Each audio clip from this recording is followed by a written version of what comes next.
The first step in liquidating a people is to erase its memory, destroy its books, its culture, its history. Then have someone write new books, manufacture a new culture, invent a new history. Before long, the nation will begin to forget what it is and what it was. That's Milan Kundera from the Book of Laughter and Forgetting. Milan was an exile from Czechoslovakia by the Soviets in 1948. Before that, he was a communist. And like all communists, like all far leftists, they devour themselves. He witnessed the erasure of Czech history, and he later wrote about this. So, this channel is AllMinucOne, and my name is Bill. Happy belated 4th of July. I hope you all had a wonderful weekend, a wonderful 4th of July, celebrating the independence of the Americas and the American experiment. I personally had a great weekend. Went to a party on the 4th itself, and had a lot of good conversation with a lot of people. And then my wife and I yesterday went on a float with another couple, a little 4-mile river float.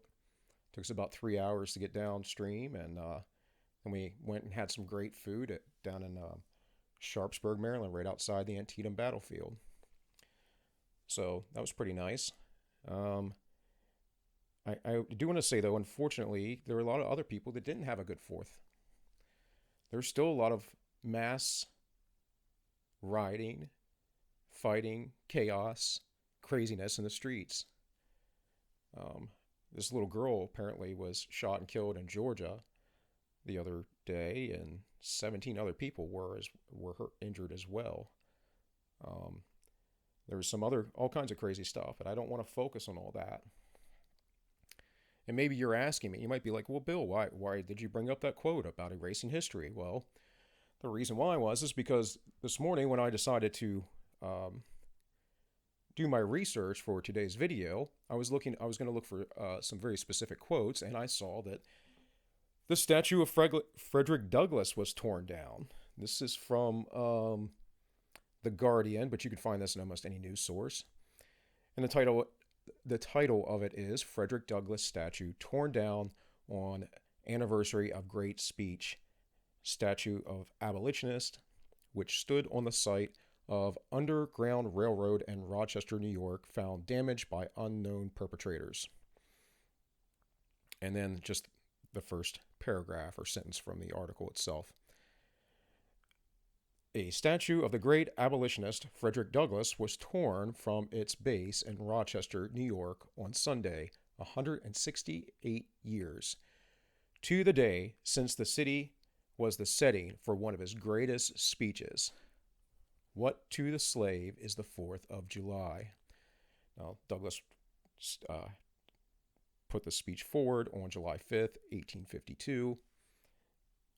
And the premise of it was the people who were saying originally on the Declaration of Independence that all men were created equal weren't living up to that standard.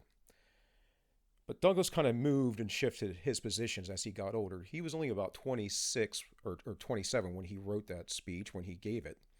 So he was still being educated. I don't know how much you may know about Frederick Douglass, but we're going to get into a little bit of his history. We're going to briefly gloss over it. But that brings me to my next article. This is from the Revolt, which is kind of a far left advocacy site. And this talked about an NPR release where 5 descendants of Douglass took lines from his iconic address that was delivered on July 5th, 1852. So these are some of the lines that they read. Are the great principles of political freedom and of natural justice embodied in that Declaration of Independence extended to us? Now, in 1852, Douglass was a free man, but he certainly had every right to feel this way. Were they extended to him?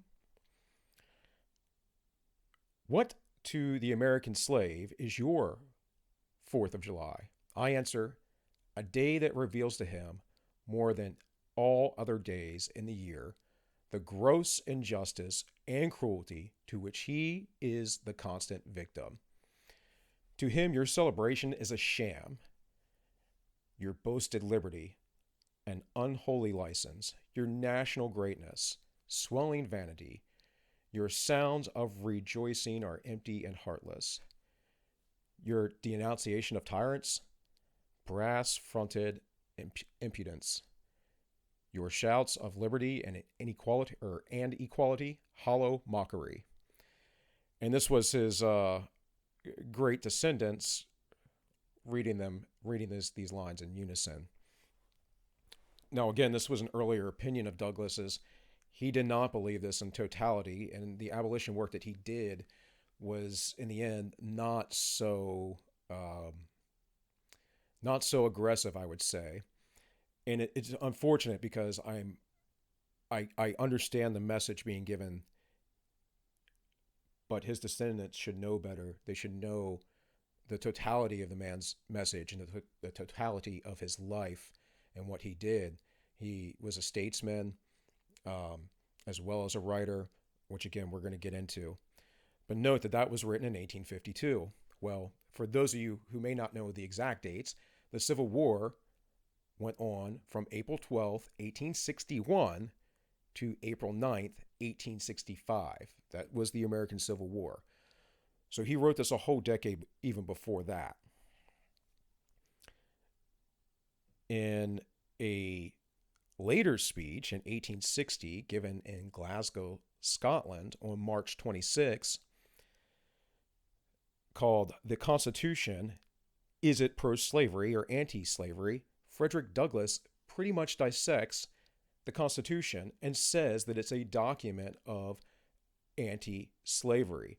Now, this isn't a popular opinion that's given much today, but it is the reality of how these things were presented, because the founders were having a hard time getting slavery out of the United States. And I'm going to show you from the Declaration of the Independence, the original Declaration of Independence before it was edited 80 times. The original draft that Jefferson wrote was an anti-slavery document. But there were questions. There were questions in those days of, what do we do with these people? They're not educated. They don't have any wealth or any property. We don't know, should we send them back to Africa? What should we, how do we take care of this problem? But it did go forward. It did go forward, and it did happen. So I took this little excerpt here from an article that is in the Washington, Jefferson, and Madison Institute, written by Tony Williams. I will have these things, again, linked in my description. So let's see here. Douglass used the speech to criticize his fellow abolitionists, such as William Lloyd Garrison, who called the Constitution a covenant with death, and publicly burned the Constitution because he believed it a pro-slavery document. This view is very common among many modern academics who discredit the founders for creating a fundamentally flawed constitutional system rooted upon slavery and extinguished through the efforts of uncompromising abolitionists. Douglass thought differently. Now, remember the quote from the beginning: erasing of history.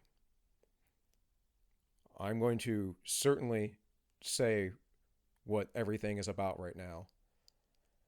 They are destroying our history. They're destroying all these statues, not because they're of any particular slaveholder or anything that they believe is evil or wrong. They want to rewrite the American history, and they've done so in academia for decades now. And because you people who are out there listening have failed to educate yourselves or educate your children or have a proper historical understanding of the world, crazy things are going on now. And it's gotten so crazy that people are afraid to speak out because they're afraid that they won't have a job. They're afraid that they'll be assaulted in the street. They're afraid that they'll be doxxed. Well, I'm not afraid, and so I'm going to say these things. And I know there are plenty of other people that do, but I'm not going to be silent, and I encourage you not to be, because the only way that we can get our country back on track the way it needs to be, so everyone has maximal opportunity, is if we, as a whole people, come together. And we're not going to do that without appropriate discourse, without appropriate history, without appropriate understanding. And all of the things that have been occurring are simply a matter of the useful idiots. It's easy to take advantage of people and have them do your bidding. So back to this text. Douglass was a former slave who had escaped the horrors of slavery. He eventually learned to read and learned the power of rhetoric by reading the Columbian Orator. He finally escaped from slavery through the Underground Railroad and recovered his human dignity. He became such a powerful speaker that his listeners did not believe he was a former slave. In 1860, Douglass systematically goes through the supposedly pro-slavery clause of the Constitution and demolishes the argument that the Constitution is pro-slavery. Douglass begins with a strong statement that the Constitution is a Newtonian document with immutable principles rather than a living, quote, living Constitution that can mean whatever the interpreter wants it to mean. This is Douglass's words directly. What then is the Constitution? I will tell you. It is no vague, indefinite, floating, unsubstantial ideas or ideal something, colored according to one's fancy. Now a weasel, now a whale, and now nothing. On the contrary, it is the plainly written document, not in Hebrew or Greek, but in English. The American Constitution is a written instrument full and complete in itself. No court in America, no Congress, no president can add a single word thereto or take a single word therefrom. It is a great national enactment done by the people and can be altered, amended, or added to by the people. This is really interesting because everyone understood this until the progressive era at the early onset of the 20th century. And I even have seen this in my children's texts, and I've seen this in college texts, and I even heard it or saw it in tests where they teach you now that there are formal and informal ways to change the Constitution. Nonsense. There is only a formal way, and that is the amendment process. If that were not true, in order to ban alcohol and in order to reinstate alcohol usage in the United States, we did not have to add 2 amendments. When I say things like the drug war is unconstitutional, it's because of that. But we don't play by those rules anymore. And it's a shame. And that's one of the first things that we need to get back to. But see, they erased that part of our history. They erased that. You didn't learn it. You didn't know it. And because of that, they control your mind. Back to the text. Many people today believe that Thomas Jefferson did not really mean all people when he wrote, "All men are created equal" in the Declaration of Independence, and think that they know who Jefferson really meant. And they don't, because we have drafts. Douglass takes on the same kind of reasoning regarding slavery and the Constitution when he argues that. This is Douglass again. The text, and only the text, and not any commentaries or creeds written by those who wish to give the text a meaning apart from its plain meaning. Instead of looking to the written paper itself for its meaning, it were attempted to make us search it out, and secret motives and dishonest intentions of some of the men who took part in writing it. For Douglass, the Constitution must stand or fall, flourish or fade on its own individual and self-declared character and objects. Douglass starts by asserting that the framers purposefully avoided the mention of slavery in the Constitution. It so happens that no such words as African slave trade, no such words as slave representation, no such words as fugitive slaves, no such words as slave insurrections are anywhere used in that instrument. These are not the words of the Constitution of the United States. As Abraham Lincoln said the same year at his Cooper Union address, paraphrasing James Madison at the Constitutional Convention, neither the word slave nor slavery is to be found in the Constitution. And that, whenever that instrument, the slave, is alluded to, he is called a person. The purpose, Lincoln told his audience, was to prevent slavery from being a blot on the American founding and Constitution after slavery had inevitably been extinguished. The founders did this on purpose to exclude from the Constitution the idea that there could be property in man. So Douglass addresses the 3/5 clause, and what we are told today is that 3/5 of a person is what that clause was about, and it's not. So just for the sake of brevity, because I'm not very brief usually, I'm going to just jump down here a little bit. We're going to talk about that with Douglass's words. So he says, a black man in a free state is worth just 2/5 more than a black man in a slave state. As a basis of political power under the Constitution, therefore, instead of encouraging slavery, the Constitution encourages freedom by giving an increase of 2/5 of political power to free over slave states. Taking it at its worst, it still leans to freedom, not to slavery. He then addresses the Article 1, Section 9, in which Congress could not ban the slave trade for 20 years. Now, again, they wanted to get rid of this. In every writing you could ever read from the period of the time, they wanted to get rid of this. They didn't know how to dismantle it responsibly. And unfortunately, because of that, and because of political interests, and it wasn't the North and the South, it was the Republicans versus the Democrats in the North and the South. That was what the Civil War really was as far as politically. And what you have to understand is that, again, they didn't know what to do. They didn't start these institutions. They didn't start these slave institutions. The English had, and they saw them as evil. And they didn't have the money that the crown had that eventually was able to solve its problem monetarily. So we had to have a war here. And we're the only nation in the world that's ever done that.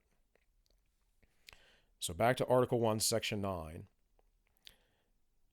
The founders, Douglass argues, were not protecting the slave trade and thus slavery with this clause, but were providing for the abolition of the slave trade. And indeed, on January 1st, 1808, that is exactly what happened when the 1807 bill that President Thomas Jefferson signed went into effect. Jefferson tried to end slavery in the United States repeatedly. He tried it in Virginia. He tried it in his presidency. It was not an easily won cause. Many of the founders discussed this and tried it at the Constitutional Convention. Douglass says that the cause looked to the abolition of slavery rather than to its perpetuity, and that the founders' intentions were good, not bad. Douglass tackles the slave insurrection clause in Article 1, Section 8. He states there is no such clause because it is the general statement that the chief executive has the power and duty to suppress all riots and insurrections in the interest of maintaining law and order. Really important note on that. People are debating this right now with the current president and the rioting and looting and with the Chaz and with the takeovers elsewhere. The Constitution was literally enacted because of Shay's rebellion. Shay's rebellion was peaceful at first, and once it became a riot, they had a hard time basically breaking it up and squashing it because the federal government, under the Articles of Confederation, didn't have any authority really, and the locals were too sympathetic to break it up. So much so that when Shay finally went and had his day in court afterwards, they nullified, they did what's called jury nullification. They basically said that we don't agree with the law here in this particular circumstance, so we're not going to convict him. So he was acquitted.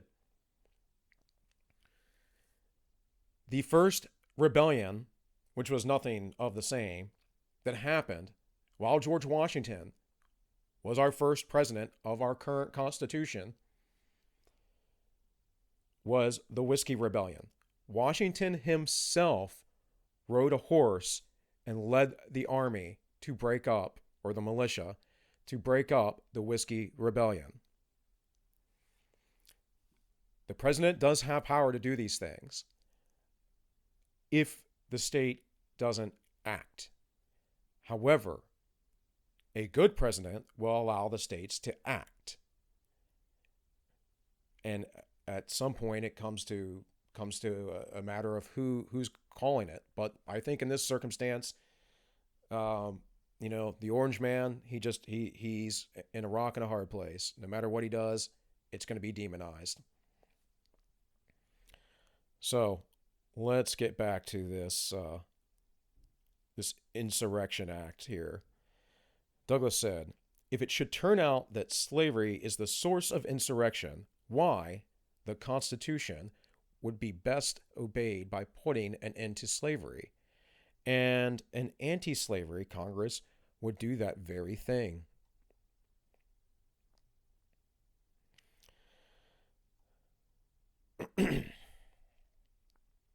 One last quote here. It says, slavery, Douglass tells us, dreads the presence of the advanced civilization. It flourishes best where it meets no reproving frowns and hears no condemning voices. While in the Union, it will meet both. I am, therefore, drawing the bond of the Union more closely. Now, he is saying this in the context as there were rumblings of war and secession at this time.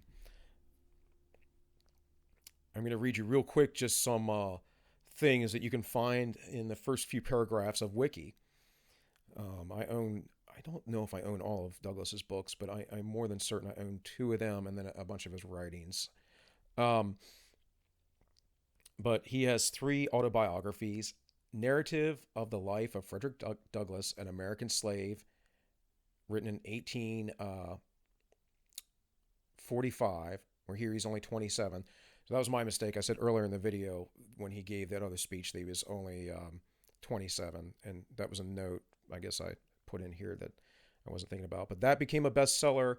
It was influential in promoting the cause of abolition. His second book, My Bondage, My Freedom, which is excellent, was in 1855. He was 37 years old. Following the Civil War, Douglass remained an active campaigner against slavery and wrote his last autobiography, Life and Times of Frederick Douglass, first published in 1881 and then revised in 1892, 3 years before his death. And it covers the period of the Civil War. Douglass also actively supported women's suffrage, and he held several public offices. He was actually our liaison to Haiti, if I'm not mistaken. Without his approval, he became the first African-American nominated for vice president of the United States, with the running mate being Victoria Woodhull on the Equal Rights Party ticket. Now, this was in 1872 that she ran for president. Stuff, again, that you probably don't know because you're indoctrinated with communist propaganda constantly, that women were always, you know, treated the worst. They had no rights. They had no voting rights. They couldn't do this. They couldn't do that. Well, that's true in some areas and not true in others. And they like to hide and destroy the history so they can indoctrinate you with their interpretation of history. Much like the New York Times 1619 project, which is complete garbage. It has nothing to do with history. It's ahistorical. Let's see here. What else do I have? Douglass was a firm believer in the equality of all people, black, white, female, Native American, or Chinese immigrants. And that's another class of people we don't talk about. The early immigrants from China were treated horribly in this country. He was also a believer in dialogue and making alliances across racial and ideological divides. Now, this is really important, that you make allies with people who are not standing in your way to your goals. The commies know this, but for some reason, people who are more conservative or on the right, and for them, to steal a phrase from Don over at Plebeian Media, that's everyone right of Mao. So if you're a Democrat, you've been a lifelong Democrat, you consider yourself a liberal, if you don't buy into their narratives, you're right wing to them. You're a far right winger to them. I can promise you. So it says I'm going to repeat this last line. He was also a believer in dialogue and in making alliances across racial and ideological divides, as well as the liberal values of the U.S. Constitution. Radical abolitionists back in his day would say no union with slaveholders. Douglass would criticize them with his willingness to engage in dialogue with slave owners. He said, I would unite with anybody to do right and with nobody to do wrong. And this is exactly how I feel. You know, I'm not a big believer in going out and protesting, but I do believe you have the right to go out and protest. But uniting with certain people who I know are going to be destructive and hurt people, and things will devolve into violence or property destruction, I'm not going to ally with you. Now, I am going to link another thing. I'm not going to really talk about it, but I'm going to link a paper that you can look at about slave laws in Virginia and how they were enacted, and long before the United States was ever even a thing. And it all had to do with the British Crown. So with that, Thomas Jefferson, in his original draft of the Declaration of Independence, wrote this to the king. He has waged cruel war against human nature itself, violating its most sacred rights of life and liberty in the persons of a distant people who never offended him. He's talking about Africans. Captivating and carrying them into slavery in another hemisphere, or to incur miserable death in their transportation therein. This piratical warfare of orbrium of infidel powers, Infidel powers, I do believe he's speaking of, because a lot of the slave trade was through Muslims at the time, is the warfare of the Christian king of Great Britain, and Christians all capitalize. So he's saying, you're a Christian and you've allowed this to happen and you're making profit off of it. And this isn't in our doctrines, in our canons. This is horrible. Determined to keep open a market where men should be bought and sold, he has prostituted his negative for suppressing every legislative attempt to prohibit or to restrain this excrucible commerce.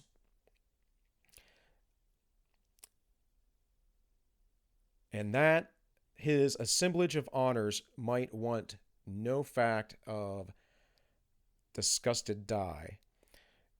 Obviously, I'm reading very poetic words in a older form of English, so forgive me here. He is now exciting those very people to rise in their arms among us. See, this is one of the things that they believed or understood is they were worried about slave revolts constantly. Constantly. They didn't know, if you read Jefferson's writings or others, if they gave people freedom, blacks, that they would have slave revolts and murder all them.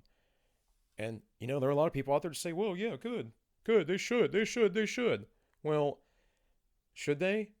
Because I don't think that two wrongs make a right. I think that's just more horribleness. All right, back to this. And to purchase that liberty of which he has deprived them by murdering the people upon whom he also arbitrated them, thus paying off former crimes committed against the liberties of one people with crimes which he argues them to commit against the lives of another. So, again, forgive me for my poor reading of that. But the point is that Jefferson was certainly, I know he's demonized quite often as this slave owner, and the left has been really, really horrible in academia for years with demonizing Jefferson, and just the realities of who he was and what he did is not at all brought into mainstream light. So, one last thing for you. I'm going to read this quick little blog entry. This is from thinkspot.com. This is an article by Jordan Peterson. This is important because this is about belief systems, and Dr. Peterson is an expert on belief systems. So, on the distinction between ideology and belief by Jordan Peterson, belief systems and ideologies both depend on the ability to ignore. The ability to ignore is necessary, given the incomprehensible complexities of the world. If something has proven itself irrelevant through repetition, then it can be justly ignored. Irrelevant through repetition. What are they doing? What is all the chanting about? What is all the mottos about? What is all of the you have to believe exactly the way I believe, or you're evil, racist, sexist, bigot, xenophobic, whatever else, homophobic, all the things. If you don't believe that Western society is the biggest cancer on the world, which I personally don't, I think the biggest cancer on the world is ideological possession, and namely, at least what we're following right now, under communism, under a form of Marxism. What happens is everything becomes irrelevant. Everything else becomes forgotten. Relevance is presumed, at least initially.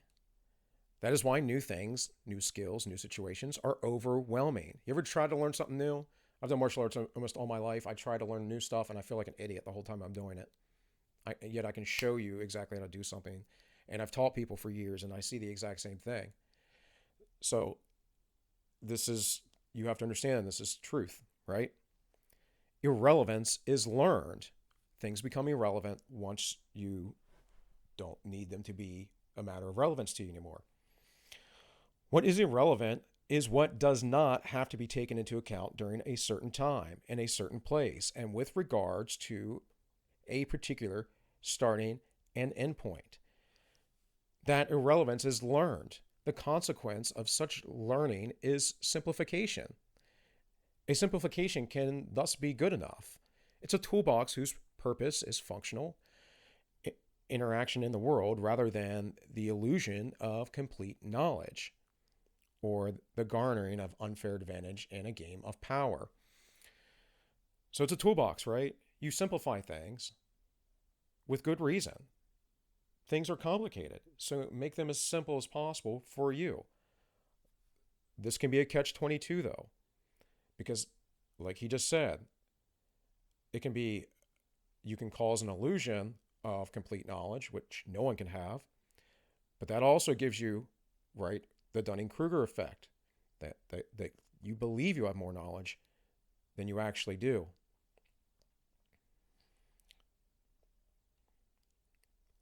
A belief system is merely trying to simplify while retaining pragmatic unity.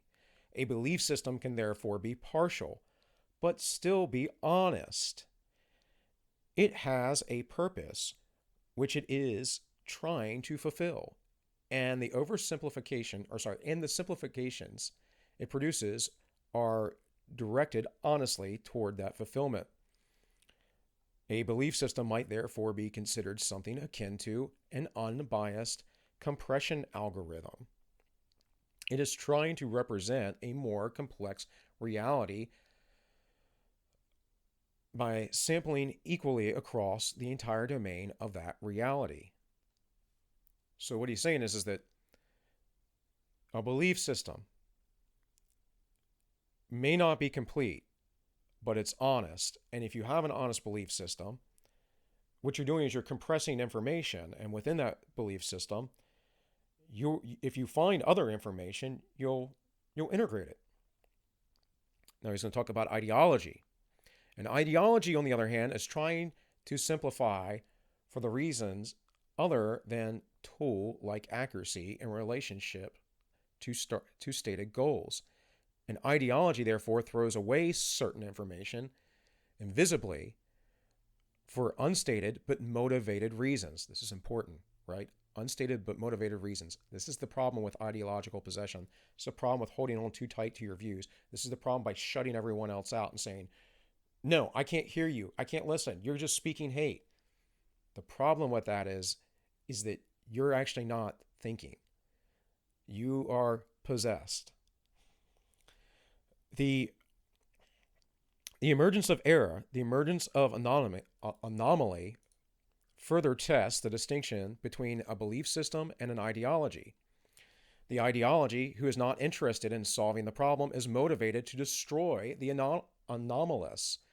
So you have something anomalous that comes along, you have something that comes up that doesn't work within your ideology, and then you have that thing called cognitive dissonance. I don't like to use this word because it's people use it inappropriately all the time. But what it really is the feeling that you get when you have competing ideas. It makes you feel bad, and one idea has to win out over the other. It's not holding two beliefs at the same time. That is a big misnomer. It's having two beliefs that are competing, and eventually one of them wins out over the other. So people like to say cognitive dissonance. Even Jordan Peterson, I've heard him use it inaccurately, and he's a psychologist. But this is what happens. You hear the anomalous thing, and therefore it must be thrown out, it must be destroyed. So back to the text. For the true solver of a problem, the emergence of an anomaly is a problem to be attended to, decomposed, analyzed, and solved, so that the function of the hierarchical machine can be restored.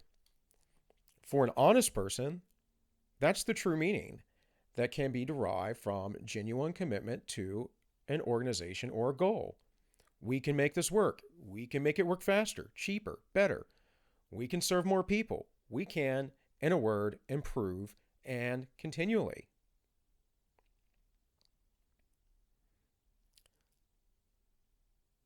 That's not the striving for power, but the striving for a better world.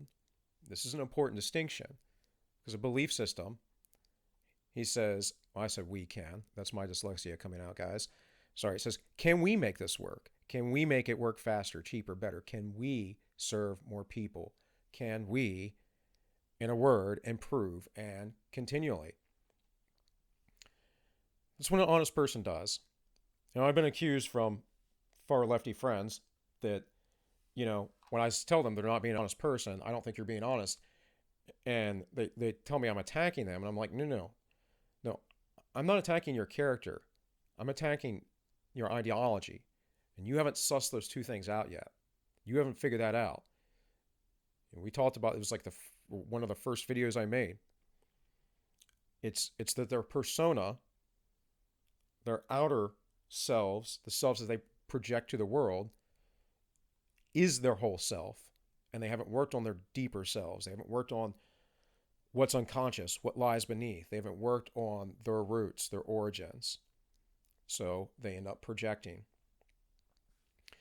And I tell them they're not an honest person, though, not because, again, I want to upset them, but because I present them with factual information right up front, and they reject it completely. So what? Well, you asked for information, I gave it to you, and then you reject it. What is that?